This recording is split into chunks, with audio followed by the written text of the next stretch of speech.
les douanes, les douanes, les douanes. Est-ce que vous avez déjà eu votre cargo bloqué aux douanes? Si oui, voici quelques astuces pour éviter que ça se reproduise. Pour la petite anecdote, j'ai eu un cargo une fois bloqué en douane pendant à peu près un mois pour une raison toute bête. C'est que mon fournisseur avait décidé, vu que lors de la production, il a pu produire plus avec la matière première que ce que j'avais demandé, il a décidé de me rajouter à peu près 200 ou 300 pièces dans mon cargo. Sauf que dans les documents, il n'avait pas indiqué qu'il avait rajouté ces marchandises. Du coup, la marchandise arrive au port et on me bloque ma marchandise.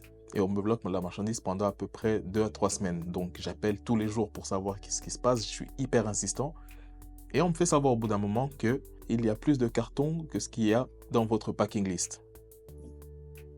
J'aurais pu éviter ce problème si jamais le fournisseur avait respecté scrupuleusement ce qu'il avait écrit dans les documents. Et vous aussi, vous devez le faire. Donc, premier point, soyez sûr de vraiment avoir tous les documents et qu'ils soient en ordre et que ça respecte la marchandise réelle. Donc, facture, packing list et aussi toutes les certifications, que ce soit pour le CE ou encore d'autres, par exemple le MSDS quand vous envoyez des produits dangereux. Connaissez vos codes HS ou les codes TARIC en France.